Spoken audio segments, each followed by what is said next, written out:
got a new front wheel bearing kit for the front right wheel and a rear carrier bearing and seals, or 2 bearings and seals. I fixed the Raptor after I thought I blew it up. The flywheel key sheared off the crank, and luckily I had another one because it came with the transmission that I bought for it. So yeah, I'm gonna do these bearings, and hopefully this thing after that will be amazing. I did the chain, so it has a brand new blue chain, and I tuned the carb as well because it was running funky. I think that's actually why I freaking sheared the key on the flywheel. Can't explain what happened, but it was definitely weird. Alright, so I got the nuts off the wheels. They should come off easily. Thank God. Sometimes I've had wheels be stuck to the studs and stuff before. Don't know how that happens, but it's probably lack of maintenance. So first thing I got to do here, it comes out on this side, I believe. Hashtag. Oh yeah, you can really tell right here. Oh my God, that is so much worse than it looked like on the with the wheels on. That's crazy. I guess I gotta take the rear brake caliper off first. That should be a 12. 2 12s rather. When you're removing and putting on an axle on this thing and many other quads, there are these little keepers in them. This on this Raptor 350, it takes a 3mm Allen head, but take those out completely before you turn them. I completely forgot about this, and I was wondering why it was not coming out, but that's pretty much what you got to do. That's pretty much where I'm at. I got the carrier and axle out. This sucks. Everything's glued together, and this has taken me 2 hours just to get to this point, so I'm getting upset. It is what it is, though. I'm going to try to knock these bearings out, and hopefully this carrier is reusable. Voice crack! I got the carrier bearings out, finally. It took me, this is a whole nother day, dude. I went to sleep, lots of hours and lots of banging to get these out. Always replace your carrier bearings, or any bearing for that matter, if they are going bad, because the longer you wait, the harder they're going to come out. So that's my friendly advice. I didn't own this quad when these were bad, so I didn't have any choice, but that's what I would do. Okay, I got the carrier back on with the new bearings and seals. That was actually the easiest part. They actually went in smoothly, surprisingly. But I'm cleaning the axle up outside. It has rust and just dirt on it, so I was scrubbing it with the wire brush and cleaning it. And once that's dried up, we're gonna put her back in, tighten everything up, and hopefully ride it. I still gotta do the front right wheel bearing, but I might do that tomorrow. But that's pretty much where I'm at right now. Alright, so I got the wheel bearings for the front right wheel, and we're gonna get them installed. And once that is installed, all I have to do after that is rear brake pad, because there is literally no pads left. It is the thinnest piece of metal left. So I'm guessing those are original brake pads. Those should be in tomorrow, and I'm gonna be done with this four-wheeler. And honestly, I'm gonna get a bunch of riding videos planned and pre-recorded, and then I'm gonna have to sell her, because I will not be able to build the 400 if I don't sell it. And pretty much it. I mean, we did a whole build on it, and it's a great running quad. Hopefully somebody buys it so I can build the 400EX. But anyway, this thing is pretty mint, and we're gonna do this front right wheel bearing. Alright, so we're gonna lift this bad boy up. Actually, we gotta loosen the lug nuts first. So those are 14s, yeah, pretty sure. Do this, we'll try to find another extension. Perfect. Oh my goodness, are you serious? Oh my god. Oh my god, someone over torqued everything on this. My god. Goodness. I've never been able to not get a freaking nut off. Okay, buddy. Okay, so the nuts are loose. They were torqued on there very good. I mean, I'd rather them be over torqued than under torqued. I'll put all the nuts and washers over here so I don't lose them out of the way. And now I will jack this up a little bit and that will come right off. A little muddy. Lots of riding vids coming. But anyway, those brakes have slight life left in them, but I bought the whole kit. It was only like $9. I bought the cheapest brakes that I could get because, you know, still balling on a budget. Okay, that's out. Now I gotta find a socket to get this axle nut off. It's not that. Okay, it is that. Got him.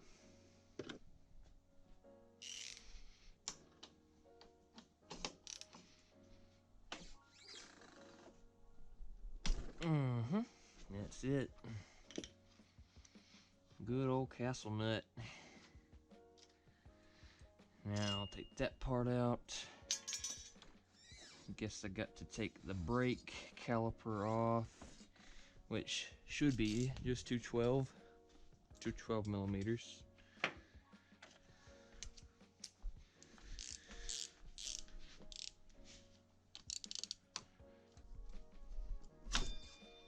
I lied, there's not much life left in those brakes at all.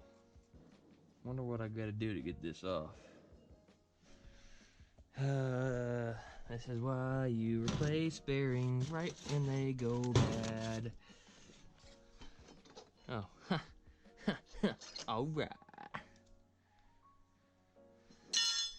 Maybe they won't be bad to get out, knock on wood.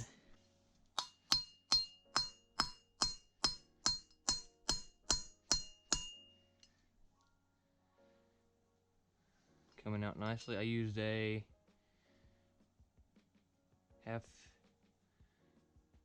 half-inch socket, and I just put it down there and I'm beating it out. There we go. Pretty simple. And then I'll take this spacer out, which the small end goes to the outside. Small end outside. And now I'll do the same thing with the other side. I'll find a bigger socket that fits all the way in there. Actually, no, that'll work. Oh, maybe not. We'll find a slightly bigger socket. What about a 19? Will a 19 work? 19 will work.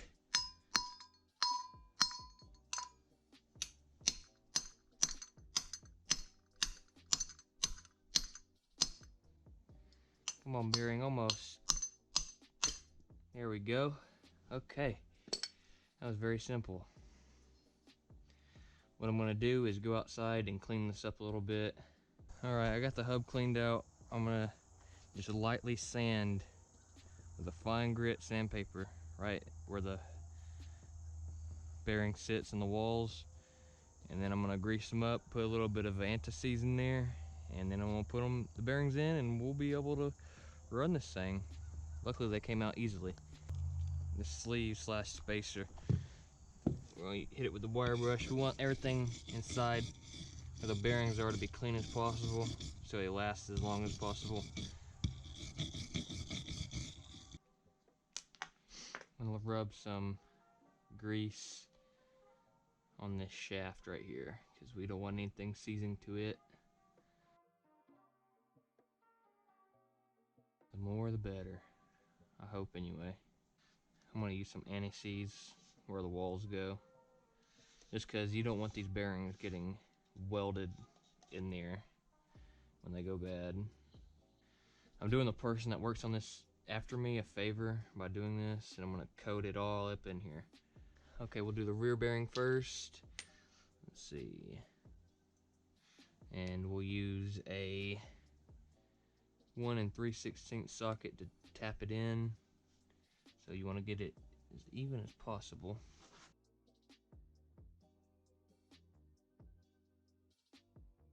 Make sure it's still straight. It's going in perfectly.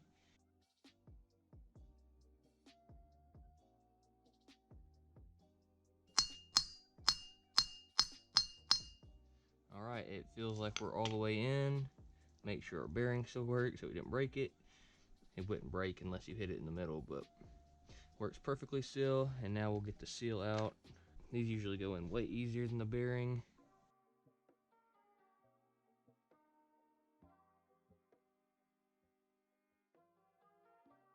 And that is all the way in. So that side's done. So now we want to add our collar. Clean this up one more time before we get started. Okay, so I'm gonna add the collar. Actually, I'm gonna add a little anti-seize on the outside of the collar just to be safe. Not the inside though, because the inside will be greased. But we're gonna slide that in just like so. The skinnier side goes towards the outside like this. So we're gonna add a little bit anti-seize on these walls right here. We'll get our bearing, put it in there as even as possible, and we're gonna use our 1-inch socket here and just tap it in without hitting. You don't want to hit the black part or the middle part, just the outside part.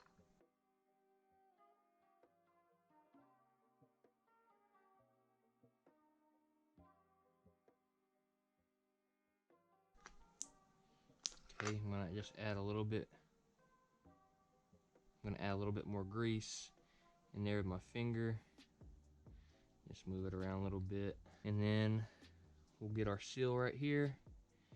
Make sure it's clean. There's no dirt on it. And then we're gonna just slide it in there. Make sure it's even. And then we're gonna get our 1-inch socket again. So now this should just slide right back on. Spins perfect. So smooth. So now we'll put our brake back on. Okay, the brake is back on. So now we'll put our axle nut back on, clean it up a little bit. And I'm gonna clean up these threads right here. I got a little anti-seize on them. It won't hurt nothing, but I'm just gonna go ahead and clean it off. I will also need a new cotter pin because the other one broke off. It was old. This one looks like it'll work right here. Slide her in just like that. We'll move our tools out of the way here. And then we'll put this piece back on. Went like this. And now we can put our wheel back on. Get our ratchet and then find our 14 that we left over here. And then we'll tighten these bad boys back up and we're good to go. Take it for a test drive. So that was a very easy wheel bearing. That was probably the easiest wheel bearing that I've ever done. They were so worn out that they welded themselves to the walls of where they sit, and it was a nightmare to get out. I had to get a Dremel out and cut them. But this was very simple because it wasn't ridden that much with that bad bearing. Luckily I fixed it. I rode it a little bit. That's just because I couldn't help myself. We're gonna take this thing for a test ride rather, and see how she does. Yeah, I got this thing stuck last night in the swamp. I can probably show you. I had to get the tractor out. I got stuck like 30 minutes before dark, and it was dark by the time I got unstuck and everything. I went through it once, no problem. I'm like, okay, I can do that again. So I went in there second gear pinned, and I couldn't make it up the little bump. But I had a tow rope, and I just, like, this thing was all the way in the mud. This is all mud, so I had to, it was tricky. And my boots were up to my freaking knees, or the mud was up to my knees. But anyway, we'll get this thing started. Hopefully she starts right up. Might need a little choke. So we'll let her warm up for a minute. I actually want to check the oil real quick.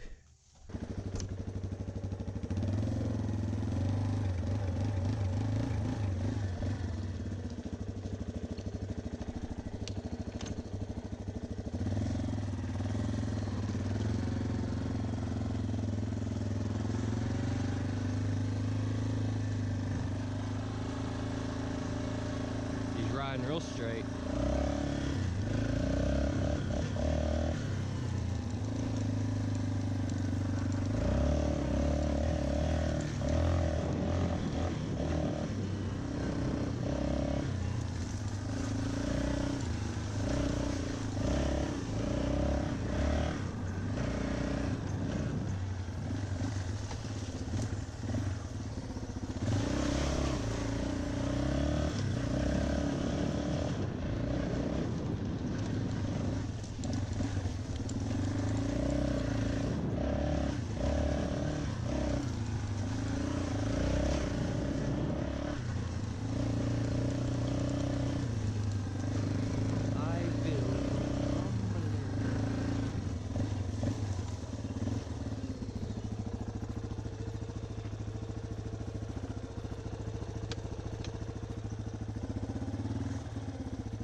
Warm.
Right here, baby.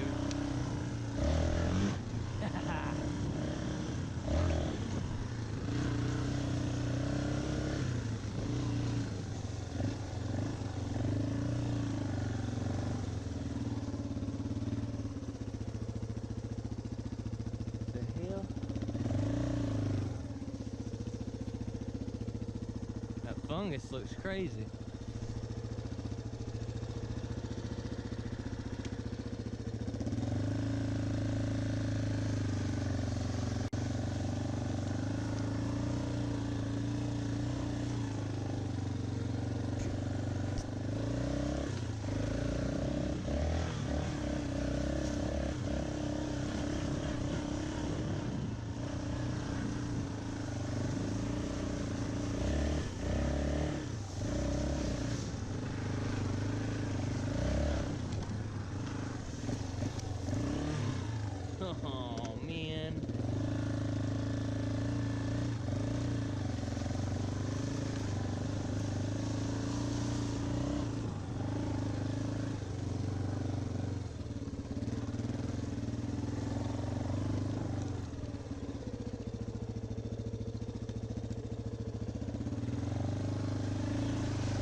All flooded, man.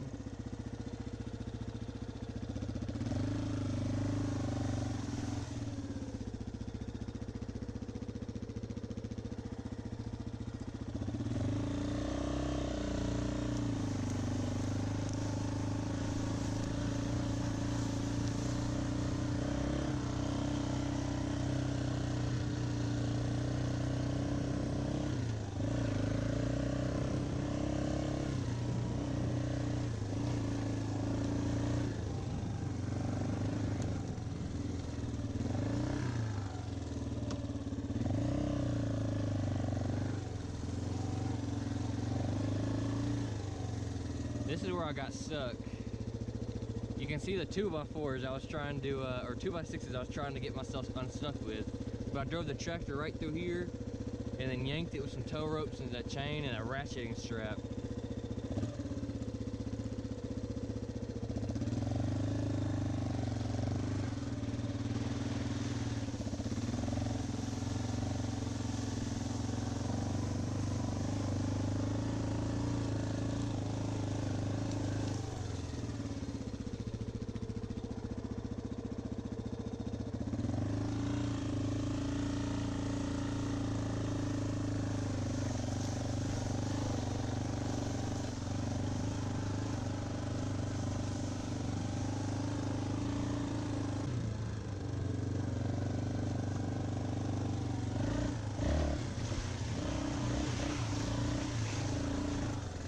Right here.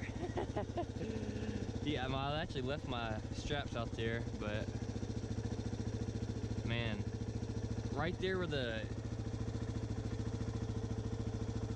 tracks are, I put my boot in there and it went up to my knee. That's how freaking muddy it is.